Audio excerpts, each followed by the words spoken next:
10 horas, 1 minuto, horário de Brasília. Jovem Pan Morning Show. Muito bom dia, queridos ouvintes. Vamos começando mais uma edição do nosso Jovem Pan Morning Show. Hoje, segunda-feira, 28 de novembro de 2016. Muito bom tê-los conosco, começando mais um dia. Você que vai pro trabalho, pra escola, tá aí no carro ouvindo a programação da Jovem Pan, te convido a passar a próxima hora e meia com a gente aqui, certo? Marola ou ondão? Em meio a uma crise de desfecho incerto, devem ser protocolados hoje ao menos 2 pedidos de impeachment contra o presidente Michel Temer, acusado de ter agido em benefício de Gedel Vieira Lima no caso do imóvel barrado pelo IPHAN. Herói ou vilão? Cubanos rememoram a vida e a obra de Fidel Castro, que será sepultado no domingo. Página virada. Ator Edson Celulari diz ter vencido o câncer, que foi descoberto em junho desse ano.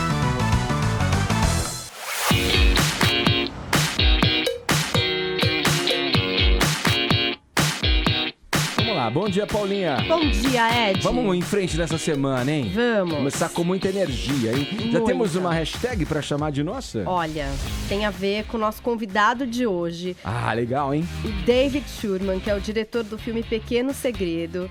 Esse que representa o Brasil tentando uma vaga ali pra disputar o Oscar de melhor filme estrangeiro, né, Ed? Então a gente vai com essa hashtag que é Meu Pequeno Segredo é. Eita! Revelações. Aí já vai ser, já era, né? Tipo. Não vai ser mais segredo, né? Mas aí conta pra gente. Mas conta no Twitter, que sei lá, pouca gente pode ler, talvez, não sei. Vai Hashtag Meu Pequeno Segredo é. É isso aí. Se for pros assuntos mais comentados do dia no Brasil, os famosos TTs, tem prêmio pra vocês. Caneca do Morning Show e camiseta. Boa, interaja com a gente também pelo WhatsApp 11 931 7009. Hoje eu convido você a dizer se Fidel passará para a história como herói ou vilão. Conta aí pra gente. Queremos opiniões distintas. Vai lá por mensagens de voz ou mensagens de áudio. Ao final do programa, para os participantes, tem o sorteio do Kit Morning Show. Grava aí uma mensagem em áudio ou em vídeo e manda pra gente. E aí? Fidel passará para a história como herói ou vilão? Eu vou passar essa pergunta pra você. Buenas. Bom dia. Eu sabia que você ia fazer, isso é muito mal. Não, claro, é. Brincadeira. Vai lá, Ellen Brown. Amigo da onça. Olha aí, meu. Não, Jogando na fogueira. Você pode passar. Não precisa responder, Ellen, vai.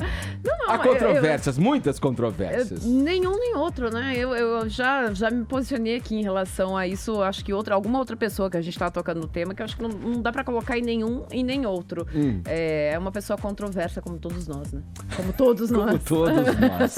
E ainda mais com o poder à mão, hein? Aí... Então. Esse é o problema. Bom dia, Vini. Bom dia, Diego. Tudo bem? Vamos em frente, hein? O Morning tá começando. Convido você também a dar uma chegadinha no nosso perfil lá no Facebook. Tem sempre conteúdo extra colocado ali, além do que acontece neste cubo multicolorido do programa. Vamos lá?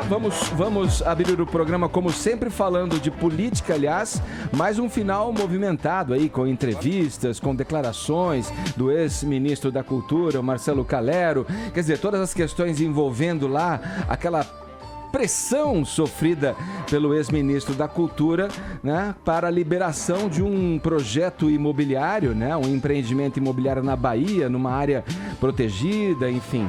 O órgão IPHAN, né, que tem um parecer técnico, está abaixo, está dentro do Ministério da Cultura, das responsabilidades do Ministério da Cultura, e toda essa celeuma causada aí, a mais recente celeuma dentro do governo Michel Temer, em torno da liberação desse projeto. Teria sofrido pressão o ministro da Cultura, Marcelo Calero? Gedel Vieira Lima já espirrou, né? Viriam outros na fila aí? Bom, vamos a Brasília, vamos direto à capital federal.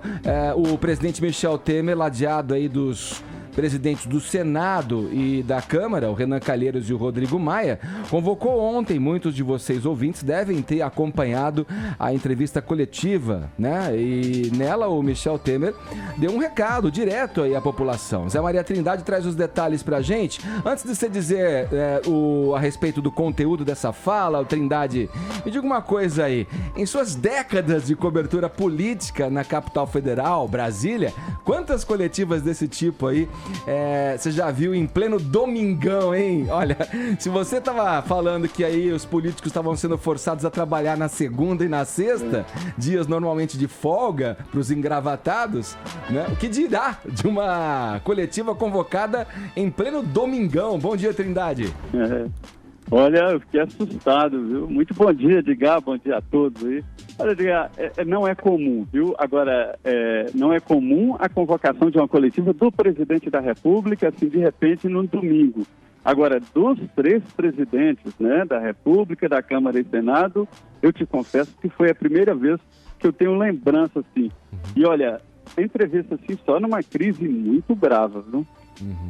Bom, e ele já tratou de... Foi uma reação, né, Zé? Ficou a impressão de uma reação ao que ele classificou como a voz das ruas, né? O apelo popular que o forçou a se apresentar junto aos presidentes de Senado e Câmara para dar uma posição frente aos últimas fagulhas que atingiram seu governo. Olha, essa entrevista coletiva, ela me mostra claramente um fato que eu já venho, um fenômeno que eu venho acompanhando aqui no Congresso Nacional, que é a reação imediata dos políticos com relação aos movimentos nas mídias sociais, né?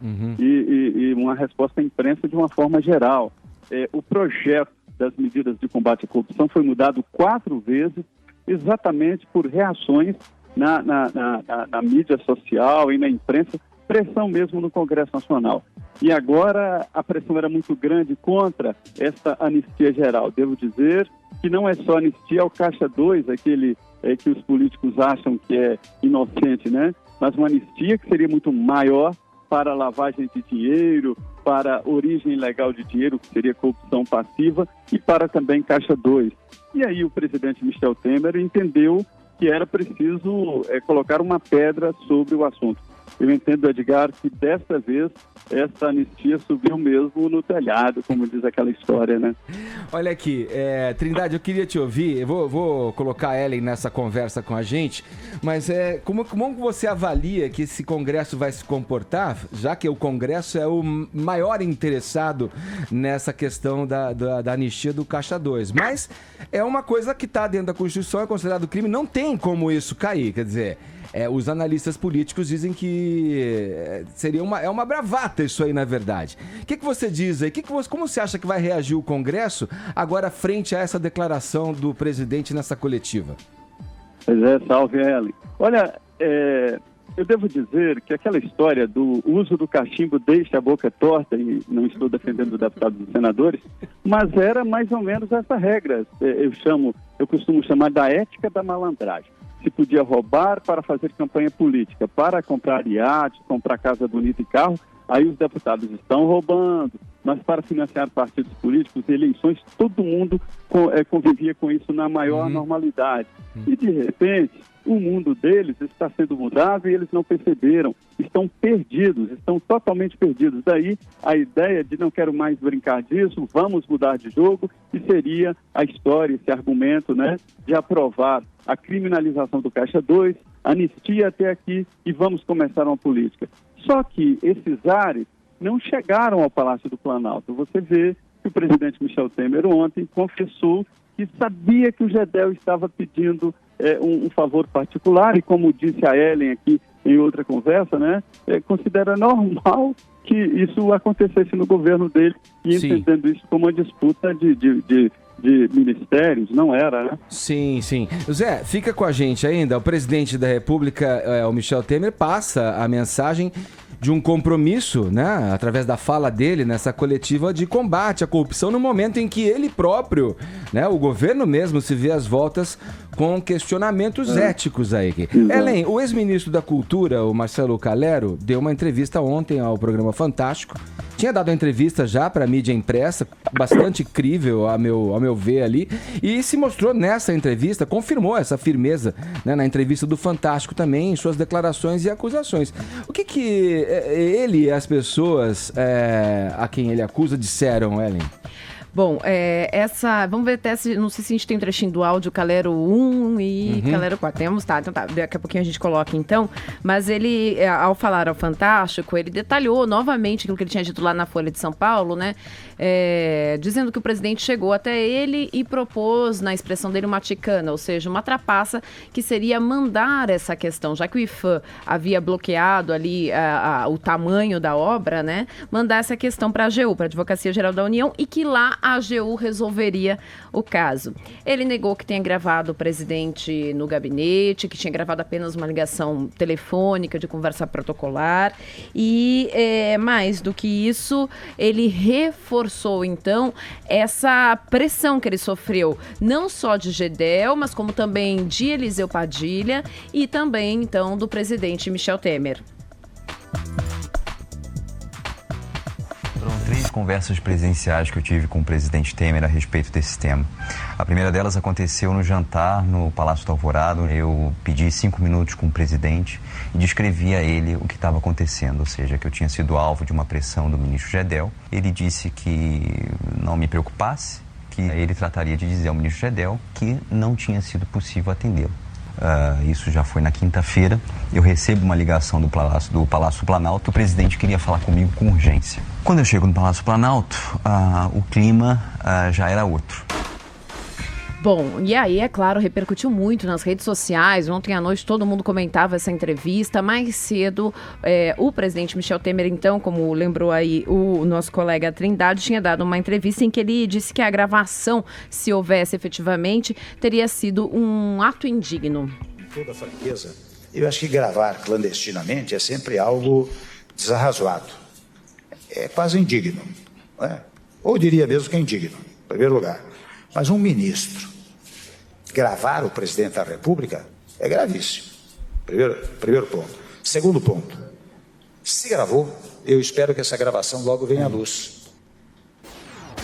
E aí uma frase de Calero que acabou repercutindo muito, né, foi aquela que ele disse, olha, eu sei que como ministro eu tenho que ser leal, mas ser leal não significa ser cúmplice, eu não posso ser cúmplice, né?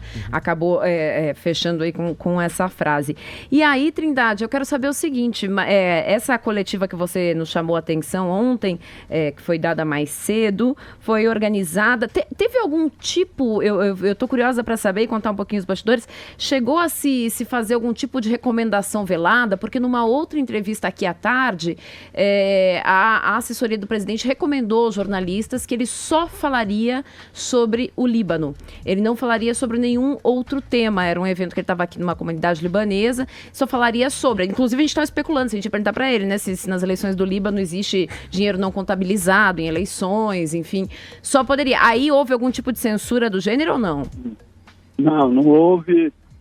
Foi convocada rapidamente, poucas pessoas chegaram a tempo da entrevista e o presidente Ellen até ficou disponível ali. Quando ele saiu, até conversou com os jornalistas rapidamente e, sinceramente, a impressão que eu fiquei foi de que o presidente convocou uma entrevista, era claro o assunto sobre a anistia a ser aprovada no Congresso Nacional, mas analisando ali de que ele não precisava falar sobre o assunto, já que o projeto não tinha nem sido aprovado ainda no Congresso Nacional, a impressão que eu fiquei foi de que, discretamente, ele queria falar sobre esse assunto, porque ainda pesa na presidência da República esse pecado do Gedel, vamos dizer assim, né? Agora falou com uma semana de delay, né? Foi uma semana que deu tempo para alimentar na imprensa várias versões, foi uma semana em que deu tempo para surgir outros nomes, além do ministro Gedel na história, inclusive do próprio presidente. A gente aprende lá na Faculdade de Jornalismo, quando você tem uma disciplina de assessoria de imprensa, algo chamado de comunicação de crise. E a primeira regra que a gente aprende é que quando tem uma crise, a gente vem a público e diz, olha, aconteceu, vamos lá, vamos explicar esse negócio, né? Porque deixar esse vazio abre espaço para muitas teorias por aí, né? Muita especulação. Queria, inclusive, colocar essa questão, puxar esse gancho, Ellen, porque me lembro numa ocasião, de uma fala até da defesa, se não me engano, até o próprio ex-presidente Lula falou, agora se condena por convicção e não pela prova, né?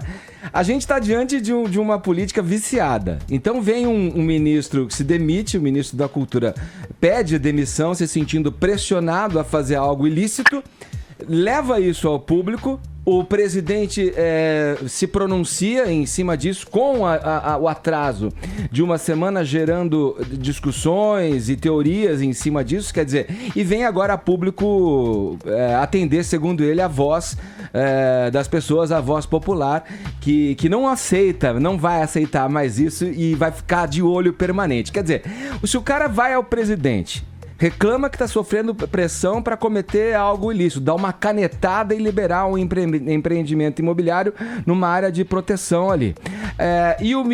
A resposta do presidente não, resolva isso. Não me crie problema de articulação. Quer dizer, aventando a possibilidade que a negativa geraria um conflito ali entre pessoas, e no caso o maior articulador dele, que era o Gedel, ali à frente da secretaria. Quer dizer, você já tem dados suficientes para pensar o errado, né? Você concorda comigo que a tendência do pensamento vai para um lado, assim, funciona desse jeito, esse é o modo da política funcionar. Olha aí como estamos à frente de mais um ilícito aí, hein? Mas é assim mesmo, Edgar.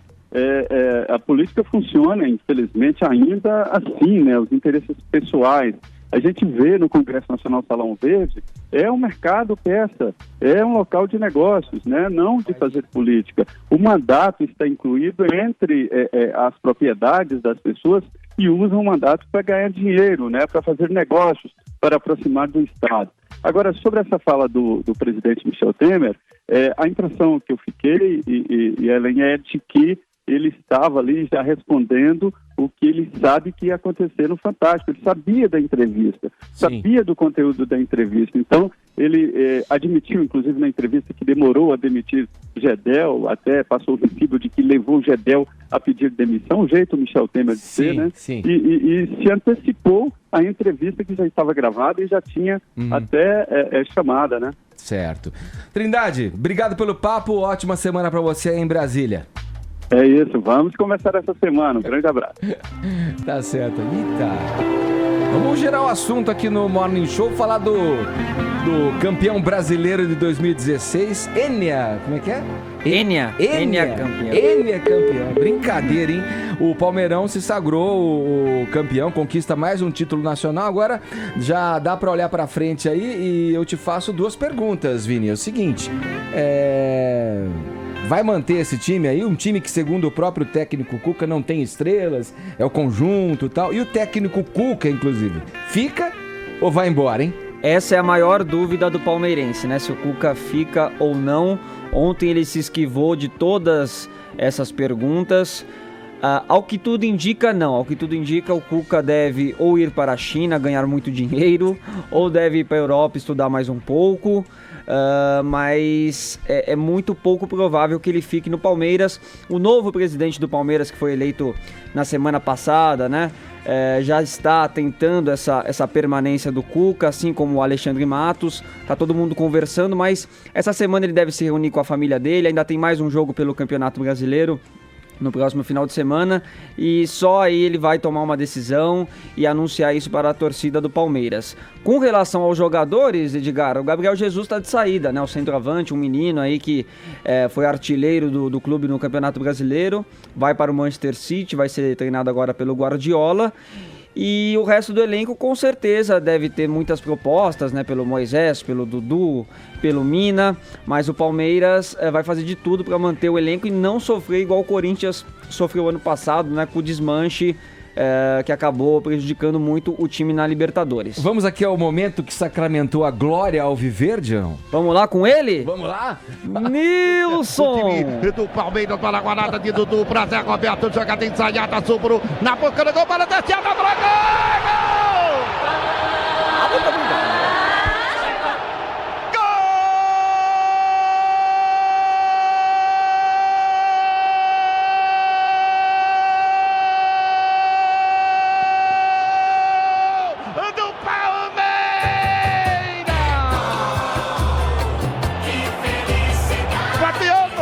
Último ataque pro Verdão. Que jogada maluca! A bola foi enganada, desviada, Fabiano deu... É o Garganta, É a emoção de Nilson César. Gargantão, meu. Como diz o Vanderlei Nogueira, né? Então, parabéns ao Palmeiras, realmente muito merecido. Já era campeão há muito tempo, né, Edgar? Ontem foi apenas sacramentado. Mas eu conversei hoje, Edgar, com aquele jornalista... Putz, ele... que é o torcedor mais ilustre do Palmeiras. E ele contou pra gente a emoção deste Enia campeonato. 2, 3, 4, 5, 6, 7, 8, 9 títulos brasileiros, Mauro? Meu nome é Enea. O Enia, campeão brasileiro. 2 Taças Brasil, 2 Robertões e mais 5 campeonatos brasileiros. É o maior campeão nacional de todos os tempos. Aí você contar a Copa do Brasil, Copa dos Campeões. Você pode até discutir se Taça Brasil é Brasileirão. É a mãe da Copa do Brasil. Robertão de 67, 69 era Brasileirão. E os últimos 5 não dá pra discutir. Ah, mas ganhou 2 com a Parmalat. Ganhou.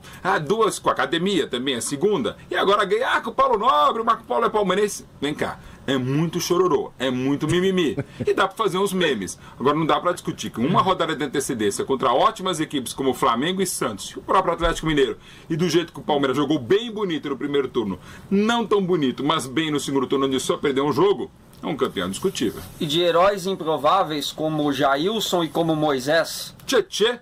Imagine o palmeirense falasse em janeiro: o Palmeiras vai ser campeão com um cara que não vai perder, batendo o recorde de atleta, que é o Jailson. O Jailson que era reserva do Ceará na Série B há 2 anos. E só estreou na Série A com 35 anos. Ah, se Fernando Praz não dá. E deu com o Jailson. Tchê. Que nome de cara é esse? O cara do Audax? Não vai dar, já jogou na Ponte. Moisés, da Barcelusa, Série B, América Mineiro, o cara veio da Croácia, o melhor jogador do campeonato. Tchê, o melhor contra a Chapecoense. E um time que se superou, foi o melhor do campeonato e superou até a desconfiança do palmeirense. Mauro, um time que há 2 anos atrás quase caiu e agora a glória do título brasileiro.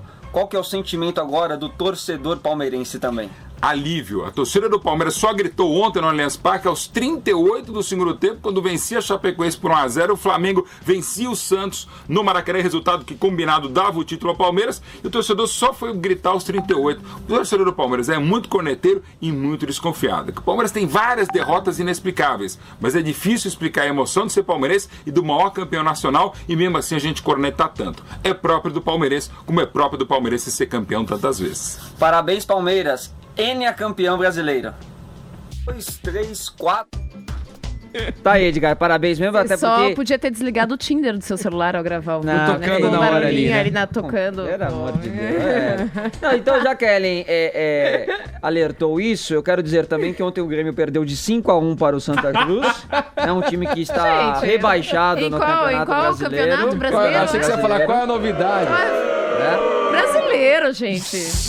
O que importa é a Copa do Brasil. Calma que tem o segundo jogo da Copa do Brasil. Claro, não vou comemorar isso da hora. E o Corinthians, Edgar, empatou no sábado em 0-0, ainda tem chance de Libertadores pequena, mas oremos. Oremos. Mais de 40 mil torcedores do Palmeiras e milhões de torcedores do Palmeiras do Brasil inteirinho. O árbitro levanta o Brasil do Verdão. O Palmeiras é campeão brasileiro de 2016. Depois de 22 anos, o Palmeiras volta a ganhar um título brasileiro. 9 títulos conquistados. Uma festa incrível, com um público extraordinário. Ganhando a Copa do Brasil em 2015 e ganhando o Campeonato Brasileiro em 2016. Palmeiras campeão com gol de Fabiano, Vanderlei, Fred, Daniel Lian. Vai lá, Nilson, então dá hora certa pra gente aqui. de Brasília. Em todo o Brasil. Eu fiquei muito feliz com essa notícia que, claro, eu imagino que todos ficaram felizes quando você ouve uma notícia de alguém se recuperou, né? Se curou de um câncer, é motivo de alegria, né? Eu tô falando, obviamente, do ator Edson Celulari. Quais são os detalhes dessa história, Paulinha? Não é desde junho, ele veio a público, disse que estava com um câncer, que é o chamado linfoma não Hodgkin, o mesmo que Giannichini teve e que também foi curado. E o Edson Celulari estava em tratamento no Sírio-Libanês, inclusive com a mesma médica que tratou o Giannichini, que é a doutora Iana Noves. E aí, em entrevista agora, o Anselmo Góes, no Globo, ele falou sobre a cura, Edgar, que está eufórico, que é uma alegria de ter essa página virada, que terminou de fazer a quimioterapia e aí descobriu que teria que fazer aí mais 12 sessões de radioterapia. E terminou na quinta-feira passada. Então tá assim, super feliz, se sentindo ótimo, não é isso, Edgar? Porque não poderia ser diferente. Disse que foi terrível, que um dos momentos mais difíceis foi quando ele ficou sabendo que estava com a doença. A notícia sempre. Que durante o tratamento acabou revisitando aí a sua própria vida, as diferentes gavetinhas da nossa vida, né, Edgar? E retomando coisas importantes que talvez ele estivesse deixando de lado. E agora é isso. Tá bem, tá se sentindo bem. Diz que agora, olha o que ele falou, trabalhei a generosidade, a humildade e voltei meu olhar para as coisas verdadeiramente importantes. O Giannichini vai participar da novela A Flor da Pele, que é a próxima trama das 21 horas da Globo. É uma trama... Celulari. Desculpa, gente, Celulari. É uma trama da Glória Pérez. Ele vai viver um personagem chamado Dantas, que será um cara namorador, alegre. E acho que a alegria vai ter muito a ver com o que ele tá sentindo agora, né? Acho que talvez ele não tenha sentido tanta alegria ultimamente, né, Edgar? Porque uma notícia dessa, de cura, depois de todo esse processo, quimioterapia, radioterapia, até a gente que nunca passou por isso, imagina o que é, né? Como é difícil e para a família e para todo mundo. Então tá aí Edson Celulari, tá ótimo. E a história da iminência da morte, né? Que é o grande mistério. A gente sabe que todo mundo vai morrer, mas quando você tem olha, tá diagnosticado, tem o câncer. É muito Imagina o que se tenso passa isso daí. pela cabeça. É o que ele falou, reviver o filme que passa pela cabeça e a valorização das coisas que realmente importam, né? importam. Ainda mais um ator, assim, como o Edson Celulari, super famoso, né? Deve lidar com a vaidade o tempo inteiro na vida, né, Edgar? Ele que é lindo, enfim, fez inúmeros galãs, tem toda essa visibilidade. Bom, teve que lidar com isso, lidou, passou, e agora em breve, então, a gente vai assistir ele de novo ali, nos seus principais papéis da vida, né? Além de pai, ser humano, também um ator, e na próxima novela da Glória Pérez na Globo. Boa. Agora 10h32, horário de Brasília. Programa de segunda-feira, estamos aqui agora já frente a frente com o nosso convidado dessa segunda-feira para abrir bem a semana. Olha, sempre, vira e mexe, eu falo aqui sobre uma paixão recente que eu descobri na minha vida, que me deixa mais leve, que me deixa mais, digamos, com um olhar mais para a natureza. Sim. Atividades prazerosas relacionadas a vento, água, né? Velejar, é isso. E esse papo agora vai me tocar de uma maneira especial, porque é uma paixão descoberta recentemente, né? E eu posso falar sobre isso com ele e também sobre cinema, porque ele é o diretor de O Pequeno Segredo, o Davi Schurman, que comparece aqui no Morning Show para trocar uma ideia com a gente sobre essa paixão, que é não só a navegação, mas sobre esse teu trabalho como diretor também. Bom dia, David. Bom dia, é um prazer estar aqui com vocês, trocar um pouco de ideia sobre o mar, obviamente, que é o que lava a alma, o que me faz também ficar tranquilo, né, neste mundo louco que vivemos. E claro, o cinema, que é a maior paixão. E curioso, porque o pano de fundo, na história do teu longa, né, o pano de fundo é o mar. Sim. Você vê muito, você vê água, cenas isso, assim, isso. água. Mas é uma história, o que tá à frente e que é a mensagem que você quer comunicar é a história da tua irmã. Vamos lá, O Pequeno Segredo estreou tem o quê? 18 dias? Exatamente. Tem nem um mês. Que avaliação você faz do recebimento do público aí, do teu filme, pelo público e pela crítica agora, com um certo distanciamento aí? Vamos falar primeiro do público, né? Que é o mais legal. O público tem se surpreendido, até porque no começo o filme, né, levou uma surra, né, dos críticos inicialmente, até por críticos que não tinham visto o filme, que eu acho que foi o mais polêmico pra mim. E o público tem se surpreendido, porque o pessoal vai com aquele pezinho atrás e quando entra na sala de cinema e quando o filme acaba, o que tem sido unânime é que as pessoas demoram a sair das suas poltronas E as mensagens, as milhares de mensagens que eu tô recebendo é impressionante. E aí se vê também no box office do filme, né? Na bilheteria. O filme vem crescendo, ele vem fazendo uma bilheteria expressiva exatamente à medida que o boca a boca vai acontecendo. O filme reverbera, né? Ele vai te acompanhando durante um tempo e custa deixar, né? Tem filmes que são... Não, esse filme é exatamente isso. E isso é uma das coisas, como cineasta, eu fiquei mais feliz. Que você sai com o filme. Você não sai do filme indiferente. Você não sai assim, bacana, foi legal o filme. Você sai pensando, você sai emocionado, você sai discutindo.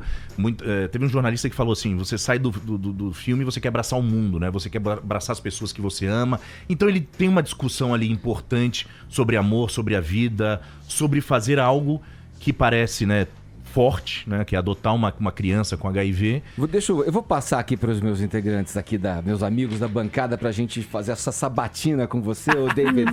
Mas deixa eu aproveitar esses ganchos aí que você deu. O filme O Pequeno Segredo, para quem não assistiu, não tem ainda contato com a sinopse, não sabe o que é a história, você dedicou pelo menos 6 anos da sua vida para contar a história da tua irmã.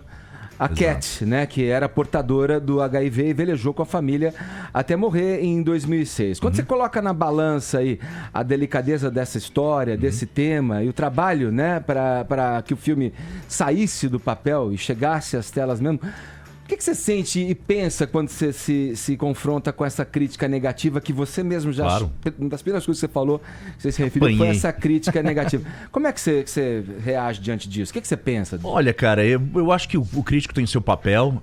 Obviamente que foi a primeira... Acho que a primeira coisa da crítica, né, surgiu pelo filme ter sido escolhido a representar o Brasil no Oscar, né? Então nós estamos nessa batalha com outros 85 filmes do mundo inteiro. Um evento que teve aquela politização, eram aquários de um lado, o Aquários representava um pensamento ideológico, incorporava um pensamento ideológico. E no momento do Brasil muito inflamado, né? Um momento político polarizado que continua até hoje, né? Sim. Então, e aí o Brasil tinha essa escolha, o Fla-Flu e tal, e eu falo assim, peraí, gente, o filme não tem nada a ver com isso. Nós, como os outros 17 filmes, nos inscrevemos, né? E tinham 17 filmes esse ano, o que é um recorde, né? Nos anos anteriores, 6, 8. E nós nos inscrevemos. E qualquer outro filme que fosse escolhido que não fosse Aquário, Aquários iria apanhar da mesma forma, imagino eu. O nosso ainda tinha um porém, que ele ainda não... O público não tinha visto o filme. Então ele sofreu duplamente por isso. Mas nós sabíamos o filme que estava ali, o filme que nós fizemos, e eu acho que tem uma coisa muito bacana, que depois foi aberto o voto e foi muito próximo, né? Foi um voto próximo. Então não foi que existiam 5 filmes no páreo que poderiam ser, era ou Aquários ou Pequeno Segredo. E eu acho que os votantes, né, aqui no Brasil, a comissão que votou, ela foi muito feliz de escolher um filme diferente, né? Nos últimos 5 anos, 6 anos, a gente vem mandando um tipo de filme que não significa que é menos bom ou melhor, mas escolheram algo diferente. E eu acho que isso foi muito corajoso. E o nosso filme é isso. Ele vem com uma linguagem diferente, ele vem com uma cara diferente e uma comunicação, uma forma de cinema diferente. Agora, essa polêmica com Aquários acabou descaracterizando um pouco a questão em torno da qualidade da cinematografia. No seu ponto de vista, a questão ficou muito mais pela política do que pela qualidade? Você acha que foi isso? Com certeza absoluta, especialmente quando nós vemos internacionalmente como o filme é comentado, né? O filme internacionalmente é visto como uma grande obra cinematográfica brasileira. E isso, você olha assim e fala assim, peraí, aí, especialmente lá fora, o pessoal não está influenciado por isso. Quando eles começam a assistir, eles são impactados e tem uma qualidade realmente alta em termos cinematográficos, de roteiro e tudo mais. E aí você assiste e fala assim, poxa, realmente. Só que aqui existe a política, e a política faz parte do nosso dia a dia, e nós estávamos num momento de impeachment, num momento de protesto em Cannes e tudo mais, e fazia parte desse contexto, né? Nós caímos bem no meio desse olho do furacão. Paulinha falou com muita veemência sobre essa questão da politização dos filmes. A Julia Lemets também se pronunciou, lamentando que há essa politização do filme, né, frente ao... Eu ia perguntar até sobre isso, porque a verdade é que muita gente não tinha visto o filme e resolveu ficar revoltado, porque, sei lá, deve gostar do trabalho do Kleber Mendonça, a gente tem outros filmes dele muito legais, Aquários mesmo é um filme legal. E aí eu acho que falava, David Schurman. Teve gente que chegou a falar, quem é David Schurman? Sim. O que ele já fez no cinema? Eu queria que você falasse um pouco da sua trajetória, para as pessoas conhecerem. É engraçado, né? No Brasil, se você não tem uma trajetória que as pessoas acham que você tem que ter, você é desmerecido, né? Ou não existe, Ou né? não existe. Eu estou há 22 anos fazendo documentários na minha vida. Comecei minha carreira internacionalmente, né, na Nova Zelândia, onde eu estudei cinema. E aí voltei para o Brasil em 2000, fiz O Mundo em Duas Voltas, que foi lançado em 30 países, que é um documentário lindíssimo, premiado. Aí depois fiz um filme experimental, super pequenininho, chamado Desaparecidos, que eu tenho muito orgulho, mas que é um filme como Bruxa de Blair, de terror. E nem é o meu negócio fazer filme de terror, mas era vamos dizer assim, um degrau, né, que eu precisava passar para entrar no mundo de ficção. Falei assim, se eu vou fazer um filme de ficção bacana, grande, eu preciso aprender como lidar no set, as dificuldades e tudo mais. E como documentarista, nós temos aí, né, o Padilha, que fez documentário a vida inteira e migrou com sucesso para ficção. Eu olhei para aquela história e falei assim, poxa, é possível fazer isso? E fiz uma trajetória diferente, mas pensando na mesma coisa. E O Pequeno Segredo veio de encontro a isso. Então as pessoas falam assim, mas ele não fez os curtas-metragens. Eu tenho 15 curtas-metragens feitos na minha vida, né? Quando eu estava na faculdade, eu fiz todo esse trabalho. Só que aqui no Brasil, as pessoas não me conheciam. Conheciam mais pelos documentários, conheciam pelo Fantástico, na televisão e tudo mais.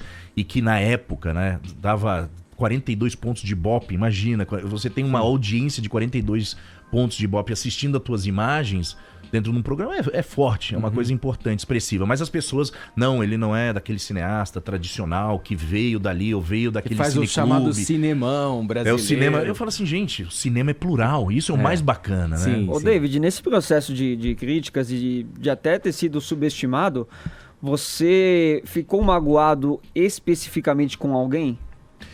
Não fiquei magoado com ninguém. Eu acho que eu teve, sim, um crítico, que eu não quero mencionar os nomes, né, porque eu acho que é indelicado, mas teve um crítico que começou a escrever sobre o filme e eu sei que ele não tinha assistido o filme. Era impossível. E eu fiquei muito decepcionado, porque aí você começa... E a turma dos críticos são os que sempre criticaram os reacionários. E eles se tornaram eles mesmos reacionários, né? Eles começaram a ser reaça em cima de um filme. Aí eu falo assim, peraí, gente...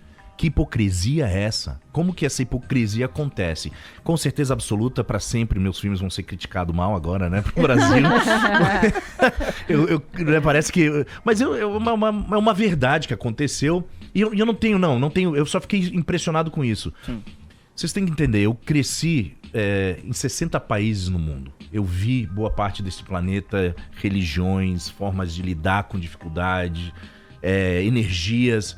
Então, eu não sou uma pessoa que leva a mágoa no coração. Eu sou uma pessoa que fica chocado, sim, com a reação das pessoas, né? O ser humano, ele Cara, isso é uma questão... Isso é do navegador, cara. Só o navegador sabe. Venda de gás. Olha aí, meu. Isso. Tomou as dores. Olha, eu já li alguns livros a respeito e todas as pessoas envolvidas com a navegação têm uma maneira diferente de encarar tudo. Simplesmente tudo. Da morte ao nascimento. É incrível isso. Deixa eu aproveitar, vou passar a bola pra Paulinha, mas pra fechar essa história aí da tua trajetória, do como você começou, você dirigiu um programa de televisão na Nova Zelândia, é isso? Isso, alguns. Que tipo de programas eram? Era o que eu fiquei mais tempo, se chamava In Focus New Zealand. Nós, inclusive, ganhamos um prêmio na Alemanha e na Nova Zelândia como melhor programa para jovens. Eu tinha 19 anos, recém-formado, fui contratado para salvar um programa que era parecido com o Fantástico para jovens. Só falava com o público jovem. Tinha uma revista semanal, era também domingo, mas era domingo de manhã para o público jovem. E era incrível, foi uma experiência, porque eu era o mais novo, tinha 19 anos, fui dirigir, e o cara, né, o segundo mais novo, tinha 35 anos, que era um câmera. Então, eu fui jogado no fundo da piscina. Tanto é que se você... É difícil achar, mas se você achar foto minha naquela época, tinha cabelão, barba grande pra parecer mais velho. Porque eu olhava assim, o que esse moleque, The Crazy Brazilian, o que vem o Crazy Brazilian, vem aqui, né, falar pra gente. E eu peguei um programa que tá morrendo e nós revertemos, tornamos um programa de... Ibope extremo e premiado. Aí eu falei assim, pô, dá certo. E isso é muito bacana, porque lá não tinha essa coisa, é família Schirman, é conhecido, não. Foi um nome que eu fiz próprio, né? Então foi muito bacana isso. Fala, Paulinha. Eu ia perguntar, o fato de todo mundo conhecer mais ou menos a história da sua família, ter acompanhado pelo Fantástico, que é um dos programas de maior audiência que tem no Brasil, essa exposição faz você, digamos assim, do nosso imaginário pop, uma figura pop. Aí eu fico pensando, tipo, Aquários é meio na contra-hand, né? Aquele filme longo, uma coisa mais cult, digamos assim. Você acha que o brasileiro tem bode de coisa pop? Porque tem coisa que já deu certo no cinema e era pop. A rede social era a história recente do Mark Zuckerberg, uma história, enfim, de hoje e deu super certo. Não era de época, não tinha efeitos visuais grandiosos, não tinha maquiagem, era uma boa história e que se deu bem, por exemplo, no Oscar. Você acha que o brasileiro tem preconceito com esse tipo de filme que você fez? Não. A crítica, sei lá. A crítica até pode ser, sim. Eu acho que a crítica tem uma certa resistência a formatos diferentes, que não é um cinema que não é o cinema só tradicional. Agora é impressionante que você assiste Pequeno Segredo, você vai ver que a cinematografia dele, por exemplo, é extremamente tradicional nesse sentido, né? 2:3:5, wide, com aquele aspect ratio, é um filmão, né, nesse sentido.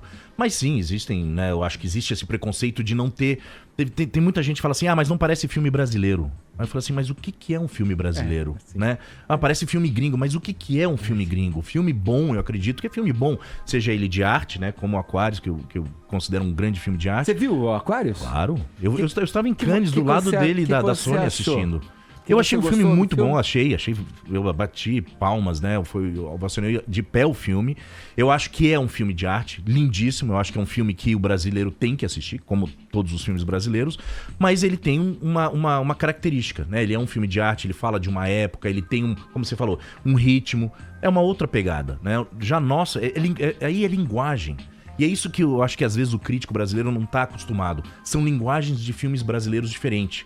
Como nós temos agora o filme do Andrucha, né, que lançou Sob Pressão, que é outra linguagem, é bacana pra caramba. Falei assim, gente, nós temos que fazer outros tipos de filmes, senão a gente vai fazer 120 filmes de arte e vai fazer, sei lá, 20 comédias, 30 comédias por ano, e o meio do caminho, onde que tá? Boa. E a Julia Lemmertz, hein, que é a grande atriz brasileira, incrível. Isso que eu falava aqui bastante, tipo, o pessoal tá descendo uma pedreira, cara, é a Julia Lemmertz. Só dela tá num filme, eu não preciso nem ver o filme, ela é maravilhosa, merece estar lá. Quer que a gente ligue pra ela agora? Juro, eu liguei pra ela, inclusive, Júlia, te amo, liguei 1000 vezes, você achou que era uma louca, não, era eu.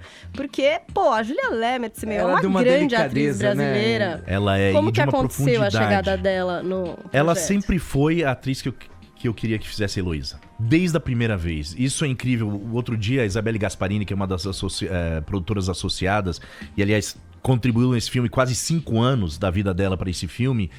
Viu? Obrigado, Belly. E ela me mandou um e-mail outro dia, de 2003, eu acho que foi, ela falando assim, olha só isso.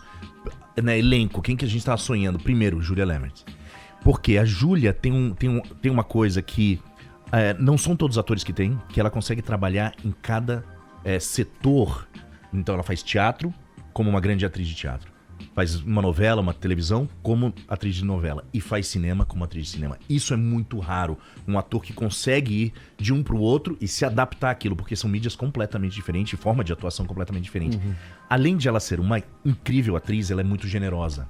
Então ela trouxe a Mariana Goulart, que fez o papel da Cat, conviveu com ela para elas terem essa ligação de mãe e filha, que no filme arrepia todo mundo, né? Que você vê as duas ali, a todo momento você acredita, é mãe e essa filha. menina é super novata, né? Ela Parece nunca que ela tinha foi feito achada nada. na internet, num vídeo. Foi. Bruno Costa, um preparador de elenco, uma pessoa de casting fantástica, foi lá e achou um diamante. E pegou, fez um trabalho de preparação de elenco com ela, sabe? Deu essa polida nesse diamante e essa menina agora vai estourar, porque ela é incrível.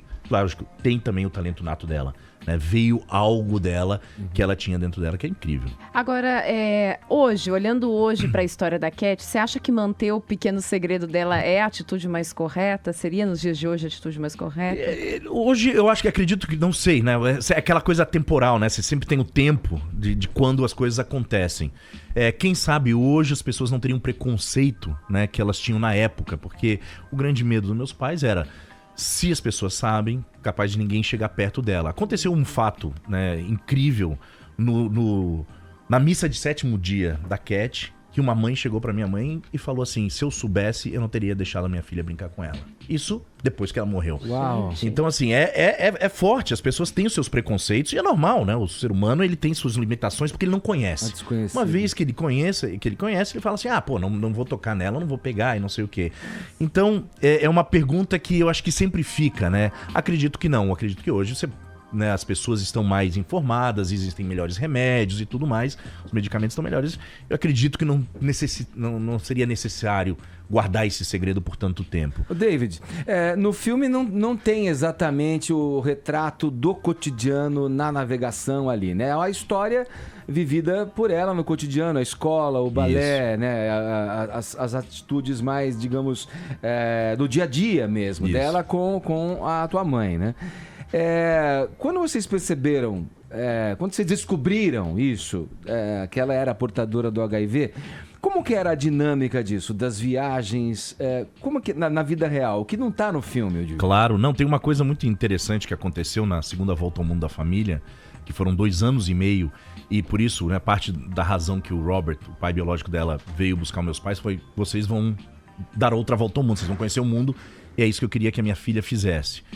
E nós falamos, meus pais falaram, poxa, nós vamos realmente, e tem que ter uma preparação para isso, né? Ainda mais na época que não existiam esses medicamentos todos e tal. E aconteceu algo que ninguém conhece, mas teve uma super logística, uma segunda super logística. Já fazer uma expedição dessa já é uma logística maluca. Uma segunda logística só de saber onde existiam clínicas, se ela tivesse que ser evacuada, como é que a gente evacuaria ela de dentro do barco para algum lugar do mundo. Teve toda uma preparação, e ela tomava sandoglobulina, né, que ajudava as células do sangue dela a ficar mais fortes. Então ela tinha que tomar uma vez por mês, e tinha que ser com um enfermeiro, porque você tem que saber administrar para não dar um ataque de coração e não sei o quê. Cara, foi toda uma logística que foi montada, que ninguém nunca ouviu falar, mas que a família estava preparada para isso. E foi incrível porque ela deu a volta ao mundo, viu coisas enormes, e ela veio, né, falecer dentro de um hospital em São Paulo. Não foi que ela estava no meio do mar e alguma coisa aconteceu. Isso também é bom esclarecer, que as pessoas às vezes falam assim, ela morreu no meio do mar, né? Morreu numa viagem. Não, foi realmente com uma junta médica, tentando ajudá-la, mas infelizmente ela faleceu. O David, você chegou a assistir os outros filmes que estão concorrendo com o Pequeno Segredo? Quais as chances que você acha que tem de levar o Oscar? E se você já está preparando o discurso também? Não, discurso ainda não, gente, calma. Passo a passo. O navegador sabe que assim, você só que nem celebra. Até ontem, Você só celebra no momento que você chega, né, lá no porto. Você não pode. Você ligou pro Kleber Mendonça e falou: o que você falaria? Não, imagina, jamais. Tenho um respeito enorme pelo Kleber, um super cineasta. Cara, o que acontece? Nós estamos com uma campanha muito séria e muito fiel para chegarmos entre os 5 finalistas, né? Porque agora tem uma escolha que sai em dezembro, nós não sabemos a data ainda, que são dos 85 viram 9. Desses 9 viram 5 e dos 5 sai o ganhador. Uhum. O que tem surpreendido muito lá fora primeiro esse lado político ninguém conhece lá, né? Em Hollywood é outro mundo. Os caras, todo ano tem. A Itália tem polêmica, não sei o que, todo ano tem uma polêmica do Oscar. Segundo, como o filme ainda não é muito conhecido, quando os votantes vão assistir, o tapa é 10 vezes maior na cara. Porque eles estão assim, o filme aqui... De repente, eu estava em 4 sessões, né, já que nós fizemos, e cara, todas elas o filme foi ovacionado. E as pessoas saem chorando, mexidas. E não é triste, né?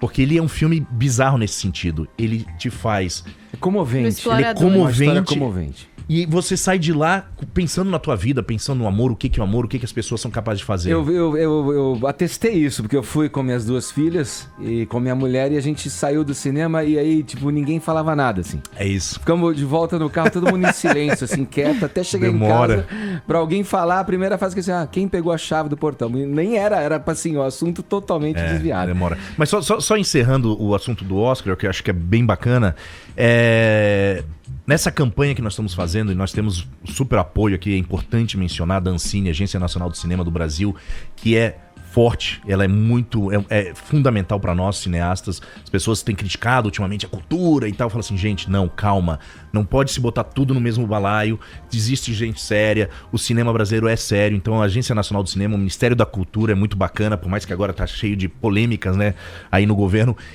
o pessoal que trabalha lá é um pessoal sério que tá levando a cultura brasileira para frente.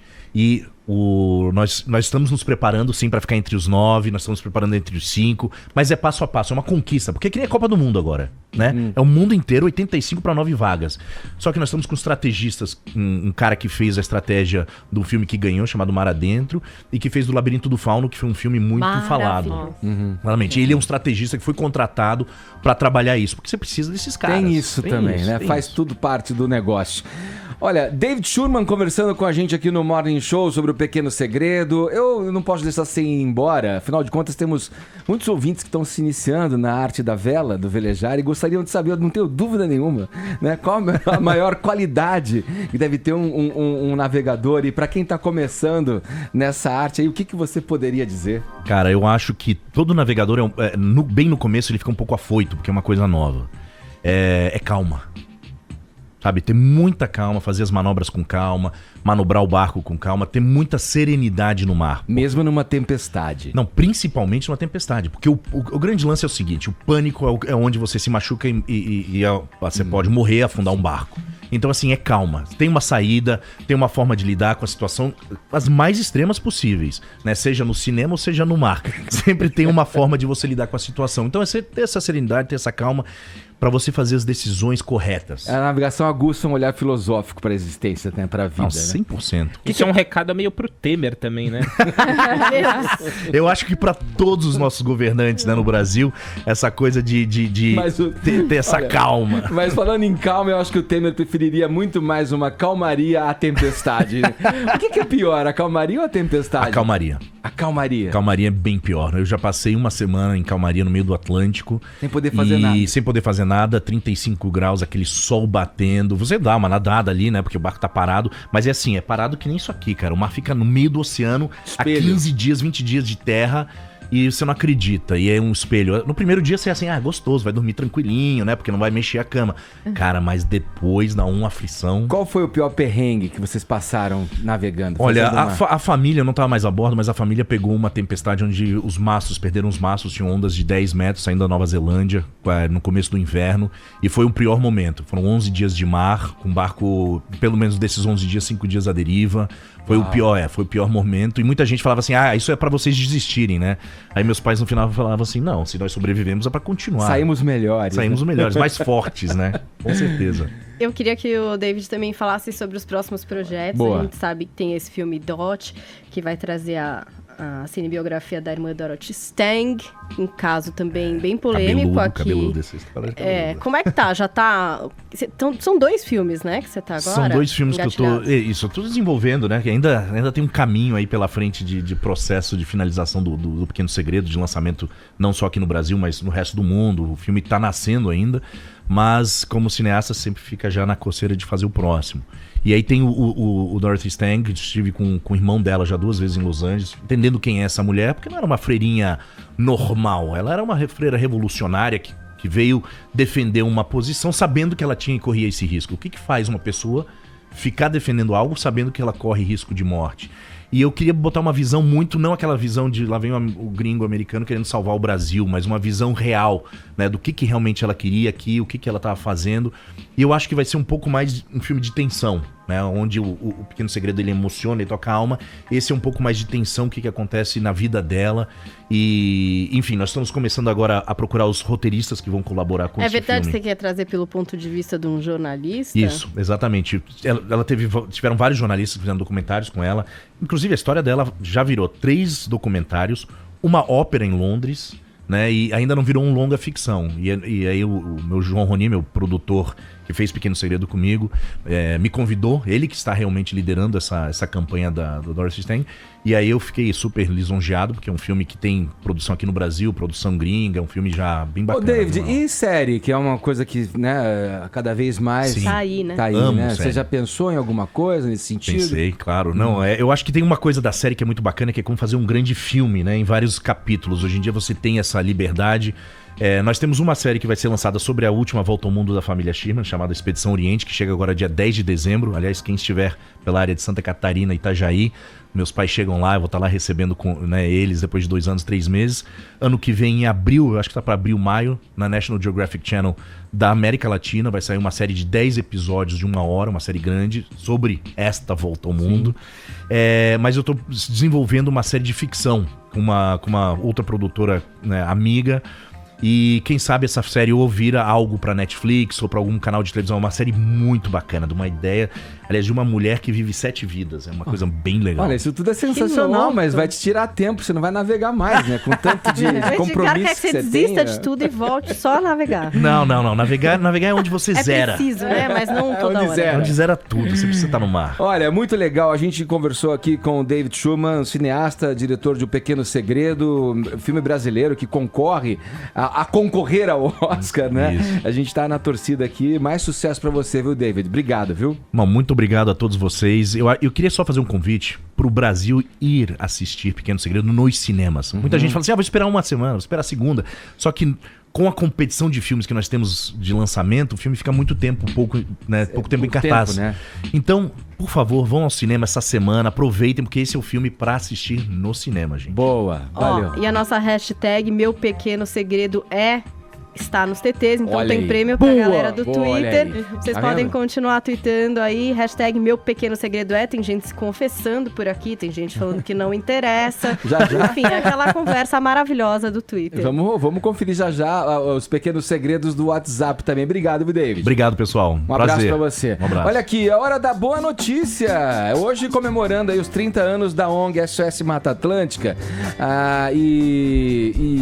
Que destaca nessa boa notícia aqui o foco atual da entidade em olhar para os rios e costas brasileiras.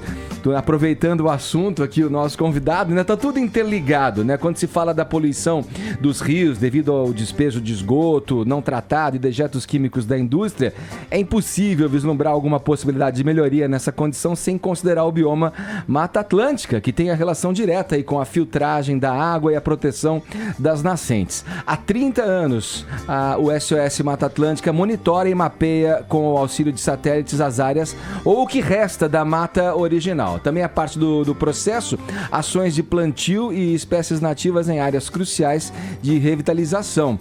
A questão hidrográfica deve ser encarada como emergencial no momento em que os indicadores alertam aí para iminentes desequilíbrios frente às condições climáticas extremas a que a gente está cada vez mais submetido. Portanto, sempre louvável a ação de entidades que têm como objetivo cuidar do planeta, cuidar do nosso jardim, para que os rios não sejam mais utilizados como despejo de esgotos. Parabéns aos 30 anos do SOS Mata Atlântica. Isso, sem dúvida alguma, é uma boa notícia. Como é que tá a nossa hashtag aí, Paulinha? Tá maravilhosa. Hashtag Tá maravilhosa? Meu Pequeno Segredo está entre os 10 assuntos mais falados do Brasil. Estamos bombando na 5ª posição e você pode participar do programa usando, então, hashtag Meu Pequeno Segredo Você pode fazer uma confissão, você pode, enfim, falar sobre o programa, sobre a entrevista. Muita gente ficou a fim de ver o Pequeno Segredo, muita gente já viu e também tá comentando na hashtag. Vou fazer uma confissão aqui também, eu troquei as bolas. Na verdade, a enquete do WhatsApp é sobre o Fidel. Do Fidel, né? Uau, hein?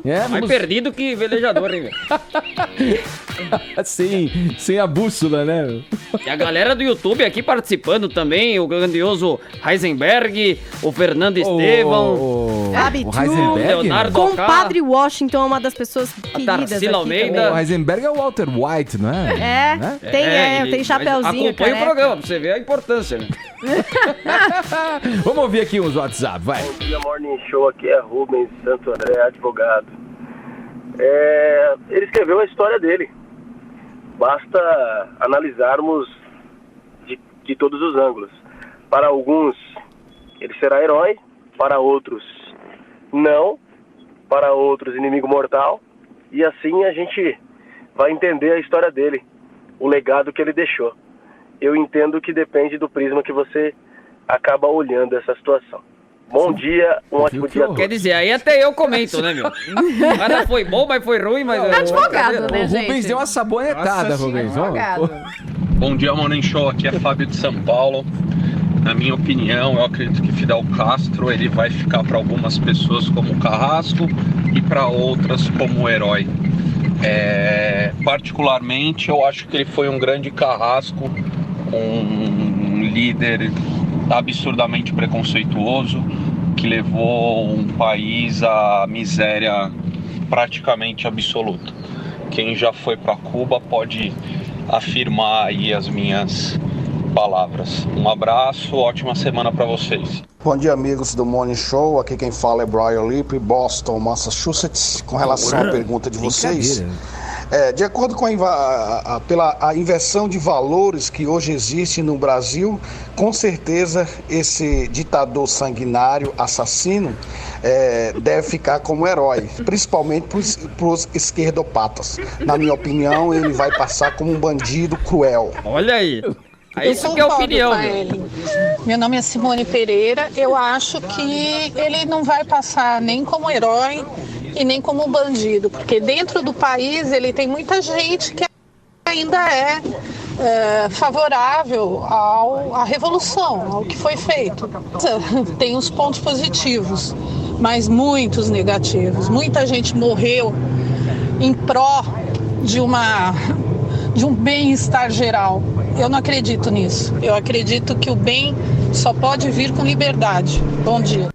Olha aí, a Ellen Brown influenciando os ouvintes, é isso? Sério? E todo mundo achou que ela ia descascar o Fidel aqui. E aí ela falou, não é bem assim, pode ser uma coisa, pode ser outra. E você, Faustão, o que você acha, meu? O ditador, meu, brincadeira. Sanguinário. Ellen, a semana bom em Cuba será de homenagens a Fidel Castro, né? Ele já foi cremado, o sepultamento tá marcado para domingo. A controvérsia em torno do nome desse líder da Revolução Cubana, você acha que um dia vai acabar, Ellen Brown, ou não? Acho que não. Como a história tratará Fidel Castro? Não, grandes figuras históricas têm como marca a contradição, né? Olha Getúlio no Brasil. É uma grande figura histórica que, aliás, teve uma frase... figura humana é contraditória. Que teve uma frase que num ponto se assemelha a de Fidel, né? Fidel, quando foi julgado em 52-3, né? Por ter tentado lá derrubar uma ditadura no país, ele disse, bom, vocês podem me condenar, mas a história vai me absolver. Getúlio, antes de morrer, na carta testamento, diz, saio da vida e entro pra história. São nomes que entram pra história com toda essa contradição. Não dá pra esquecer que é um ditador. Aliás, eu queria entender por que os ditadores têm essa obsessão por caravana da morte, né? Todos adoram fazer essa caravana da morte. Eu nunca vi. O Chaves, quando morreu, fez uma caravana pelo país. Agora, a mesma coisa. Caravana das cinzas do cara lá, quem vai levar.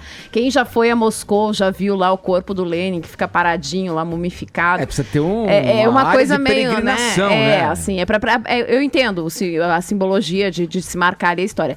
Mas a gente tem que lembrar o seguinte, é uma pessoa que fez uma revolução, em nome de uma causa que era a justiça social, só que nada disso se consolidou com o tempo, né? Com o tempo que a gente viu, foram pessoas empobrecidas. É uma revolução em nome de justiça social que você mata, que você é sanguinário, que você é truculento. Não existe isso, né?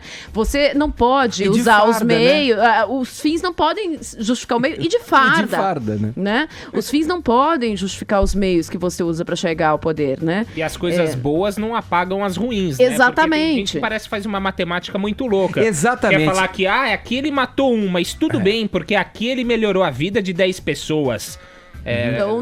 Uma coisa não apaga a outra. É inegável que é um ser histórico, é inegável que fez algo que não se fez em nenhum outro lugar, mas é um ser de toda a contradição e cujos preconceitos... É que as coisas ruins apagam a idolatria que ele poderia ter tido, né, Ellen? Não necessariamente, porque uma assim, figura heróica que poderia ser acabou sendo apagado. Ele pode ser reconhecido como uma figura reconhecida pelo que fez. Agora, como uma figura heróica, ele acabou apagando depois das coisas ruins que ele fez. Existem figuras ainda que o idolatram como herói, né, em Cuba. Há cidadãos que o idolatram como herói, mas a questão é que você não pode olhar com um olhar ingênuo, né? Eu acho muito perigoso, qualquer herói da nação é muito perigoso. E agora, mais uma questão que eu acho que a gente tem que pontuar agora é o que vai ser de Cuba. Ele morre, a gente não pode esquecer que foi agora há pouco, né, a abertura aí de Cuba. O próprio Raul, irmão dele, já que está desde 2006 no poder, já está fazendo uma leve abertura. As novas gerações que estão sendo nomeadas já vêm com outro olhar. É a primeira geração que não nasceu no tempo da Revolução. Então, tudo isso deve mudar muito, né? O panorama de Cuba daqui pra frente. Para muitos é pouco o argumento de que a saúde, a educação no país, né, seguiram se desenvolvendo. É porque a que preço, né? Frente ao preço caro, né, que você colocou aí. Se você pega um sujeito, líder como ele, e vê que a própria irmã, né, de sangue, é crítica ao trabalho dele, mudou-se, se exilou nos Estados Unidos, quer dizer... aí já é o ponto principal que você fala, não, realmente, olha, esse cara vai seguir controverso até o fim dos dias, né? Não tem como você não colocar uma figura dúbia, né, em cima da imagem do Fidel, se a própria irmã diz o que diz dele, né? Agora vai lembrar aqui uma curiosidade, vocês lembram da entrevista que nós fizemos, gente, agora deu branco aqui, o fotógrafo, o Duran, que ele contou o ensaio que nunca veio a público da filha, né? O Duran fotografou a filha pra Playboy e nunca veio a público esse ensaio, acabou sendo... O Edgar, foi lembrar, hein? Brincadeira. Muito boa essa Memória de elefante.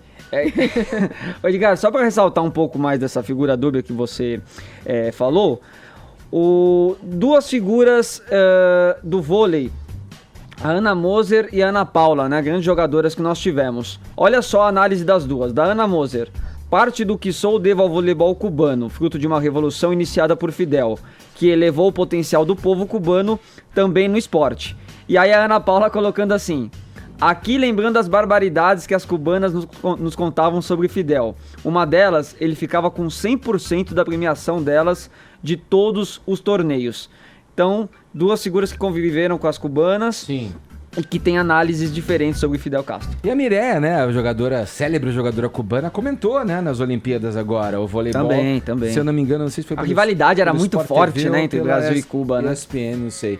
Mas enfim, a rivalidade muito forte e essas provocações. Foi pela Fox Sports. Fox Sports, isso. Nem ESPN, nem a Fox. Muito bem, valeu, Vini. Ainda bem que você comenta TV aqui nesse programa. Tem tudo. Vamos lá, agora 11 horas 20 minutos. O horário é de Brasília.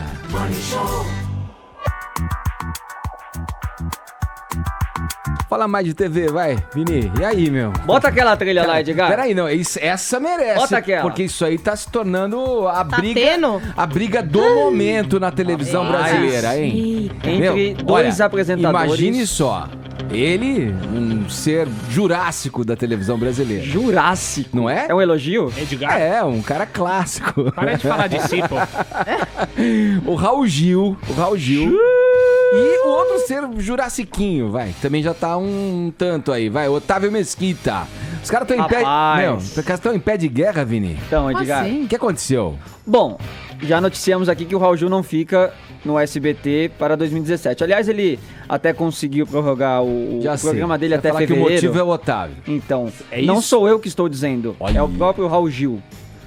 Raul Gil está dizendo por aí que Otávio Mesquita boicotou ele no SBT. Assim? Pediu a cabeça dele no SBT. Olha, pediu a cabeça. Por quê, pô? Porque ele quer ir para o horário do Raul Gil. Mas você acha que o Otávio tem essa... Como assim? Não, que o Otávio Mesquita, Quem manda lá é o Silvio, Mesquita vai ter um programa nos sábados do SBT no ano que vem. Isso vai é fato. Vai ter. Agora, se isso motivou ele ter pedido a cabeça do Raul Gil... A gente não sabe. Pessoal, né? Às vezes ele não pediu, gente. Só tem uma pessoa que pode responder sobre isso daí, cara. E aí, Silvião? Pensei que era o Otávio. Nós temos a palavra do Otávio. Vamos ouvir? Tem o Otávio falando?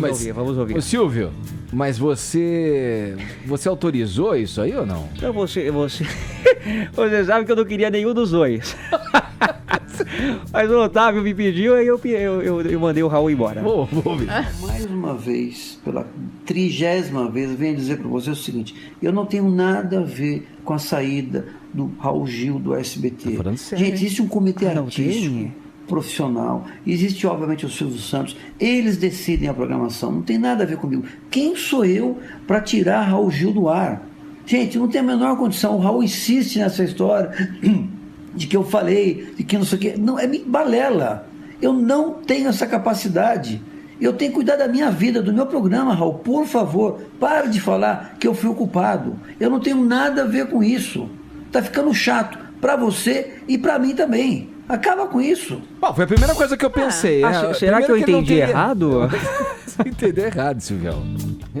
Primeira coisa que eu pensei, o Otávio não teria. Eu também acho que não. Isso daí nem compete a ele, uma coisa assim. Eu também acho que não compete, mas o Raul, né, ele não tem papas na língua, né, ele fala mesmo. Né? Agora parece que o Raul avisou até o Jaça, olha, não marque horário. Tá bravo com o Otávio Mesquita? Não marque o mesmo horário pra cortar o cabelo no meio do Jaça. Assim? Não quero encontrar ele nem no cabeleireiro. Mesmo, hein? Tá brabo. Nível, e o Otávio disse que o Raul Gil não atende as ligações dele. Isso aí diz que me diz. Não dá, é difícil de resolver isso aí. Porque se um não vai falar com o outro... Você tá dizendo que eles combinaram de dar um não buchicho? Não é. Alguém falou pro Raul Gil. E o Raul Gil achou ele que era... acreditou. E ele tá acreditando, ele não quer conversa. Uma puxada de tapete. Será que foi o Marquito? Não sei quem foi, mas alguém falou. Tenho certeza. E essa, sem dúvida, né, Edgar, é a notícia mais importante do dia, né? Com certeza, mas Michel Temer e Caleiro, quem que é? Cara, eu isso é muito mais importante do programa. Tudo depende do tamanho do barraco, entendeu? Vamos girar. Mede por aí. Vamos girar o assunto? Olha, este fim de semana nos Estados Unidos, né, teve o encerramento do Dia de Ação de Graças, lá, o Thanksgiving nos Estados Unidos. É um feriadão importante, né? E dá muita bilheteria nesses feriados, assim? Dá, Ed, Qual filme que se destacou? Então, uma animação, que é bem básico, né? Ser um filme voltado pra família no Thanksgiving, porque é exatamente isso. Tá todo mundo lá, né? Comendo peru, relaxando, indo para o seu lar, encontrando a família inteira. Então, esses filmes de apelo familiar vão bem de bilheteria. A gente tava esperando a estreia da Moana, Um Mar de Aventuras, que era a nova princesa Disney. A gente falou até bastante sobre esse filme quando saiu, que existia esse filme, porque traz uma princesa bem diferente do que a gente está habituado, até nos traços, né, Edgar? Uma princesa de sobrancelhas grossas, narizinho de batatinha, que é lá de uma tribo da Oceania. Enfim, é um perfil bastante diferente do que das princesas Cinderela, Bela Adormecida, Branca de Neve, que a gente, enfim, estava acostumado. Mas a Disney tá indo nessa linha mesmo de desmistificar essas histórias de princesas e trazer princesas mais aventureiras, que não necessariamente precisam de um príncipe, né? E que tem outras coisas na vida para pensar do que apenas serem belas, dormir, acordar, dar um beijo e ser feliz para sempre. Então, Moana chegou por lá, foi bem, arrecadou no total 81 milhões de dólares, se a gente pensar no período de ação de graças completo, e no final de semana 55 milhões e meio de dólares. Aí você fala, nossa, isso é bom ou é ruim? Olha, não sei, eu sei que a bicha tá poderosa, porque desbancou o filme Aliados, que é um filme que só vai chegar no Brasil em 17 de janeiro, e que traz a dupla Brad Pitt e Marion Cotillard. Aliás, esse filme, Edgar, é o filme que depois... É esse que deu... que até a Marion, na época... Foi isso. A Marion... Que aconteceu, né? Especularam na época da separação da Angelina Jolie e do Brad Pitt. Vocês acabaram de conferir mais um capítulo de interjeições de Faustão. Você percebeu? Chocado, Fausto Silva. Fausto que falou do livro da Isilda esse fim de semana, Fausto. Maravilhoso, né? Isilda Alves. Bom, mas então, esse filme, que é da Marion Cotillard e do Brad Pitt, eles fazem espiões, tal, meio que um casal, era especulado que foi aí que começou os problemas com a Angelina Jolie, porque, teoricamente, eles teriam vivido um caso. Quando eles resolveram se separar, Brad Pitt e Angelina, a Marion veio até, através das redes sociais, dizer que, gente, que viagem, eu estou grávida, eu sou casada, respeitem a minha relação, eu respeito esse casal, eles estão passando por um momento difícil, tipo, saiam da minha cola. E realmente as pessoas deixaram de lado essa fofocaiada, mas o que aconteceu? O Brad Pitt meio que se escondeu, né? Ali na divulgação, não apareceu muito e talvez por isso Aliados tenha tomado aí um ralo de Moana, esta princesa. E a Disney, mais um filme aí com arrecadação boa, emplacou esse ano Capitão América, Guerra Civil, Zootopia, Doutor Estranho, Procurando Dory e Mowgli. E agora Moana, quer dizer... E o Brad Pitt, quem o conhece, né? Eu o conheço seu bem. Seu amigo particular, sabe né? que jamais ele se envolveria num set de filmagem, né? Estando num relacionamento, né? Isso eu posso dizer também. Aí tem um mini detalhe bem legal pra gente. A gente falou hoje de Pequeno Segredo, que pode estar lá na briga do Oscar. Tem um curta-metragem que é exibido antes de Moana. O filme estreia no Brasil em 5 de janeiro, tá, Moana? Pra gente esperar. Antes desse filme tem um curta. O curta se chama Trabalho Interno e é de um brasileiro chamado Léo Matsuda, um paulistano. Esse curta-metragem, Edgar, tá numa pré-lista de 10 finalistas para concorrer ao Oscar de melhor curta animado. Então pode ser mais um brasileiro no Oscar e a gente vai poder conferir em janeiro. Os americanos já estão curtindo, junto com Moana, o curta Trabalho Interno. Bom, as informações aí do cinema com a Paulinha. Vou dar o resultado do Opinapam. A última enquete que eu fiz aqui no Morning Show foi referente ao Rogério Ceni, né? Como técnico do São Paulo. A pergunta era: Rogério Ceni se dará bem como técnico do São Paulo de futebol? Né? 56% responderam que sim, que Ceni mandará bem. E 38,6% não. O restante não quis opinar, entrou na enquete, mas não quis opinar. Esse é o Opinapam. Para você interagir com a gente, é só baixar o aplicativo, é grátis, né? Vai lá na App Store ou na Google Play, preenche um cadastro e passa a ter mais uma fonte para interagir com a gente aqui no Morning Show. Acabou, né? Vamos encerrando o programa dessa segunda-feira. Posso dar o vencedor? Peraí. Você tá bem, Raul? Precisando de emprego. E aí, Paulinha, a nossa hashtag bombou? Ficamos nos TTs? Ficamos nos TTs. Boa. Com hashtag Meu Pequeno Segredo Isso aí. E aqui no Twitter, quem faturou foi o Bruno Pontes, o @Urso da Páscoa. Chupa, Otávio Mesquita. Olha aí. Vai lá, Raulzão, manda aí. Quem leva do WhatsApp, hein? Rubens de Santo André. Aê, boa. Isso aí. Valeu, O Rubens. Rubens, que na pergunta se Fidel é herói ou vilão, falou que depende. A sabonetada, não foi? Resposta. Sim. Ó, isso aí. Que é uma resposta que você pode usar pra tudo na vida. Tudo na vida. É ótimo. Obrigado a todo mundo que participou, interagiu com a gente aqui pelo WhatsApp. É isso, ficamos, mas prometemos voltar na segunda-feira. Edgar, os convidados Não, de terça. amanhã. Eu falei segunda? É, tá na louco, terça. Tô hein? tipo Meu domingão, né? Os convidados Quem vem de na amanhã. terça? Gente, eu sou humano. Os convidados de amanhã ainda não confirmados, tá? Mas os convidados de amanhã seriam Raul Gil, Otávio Mesquita, Dan White e uma equipe de paramédicos do Hospital das Clínicas E a aqui de São menininha Paulo. aquela A que você Ring Girl, gosta, por favor. né? A Ring Girl também estará presente para esta peleja. Jenny Andrade. Acabou. Amanhã a gente volta terça, tá bom? A partir das 10 da manhã, aqui na Jovem Pan. Jovem Pan. Beijo, Paulinha. Valeu. Tchau. Beijo, Tá Ellen. acabado. Beijo. Falou, Vini. Abraço. Falou? Morning Show. Você ouviu o Jovem Pan Morning Show. Olha aí, você que tá no canal oficial do Morning Show, pode se inscrever por aqui, ó. Esse é o caminho. Assim você recebe todas as notícias a toda hora, também pelo YouTube do Morning Show. Vai lá, ó.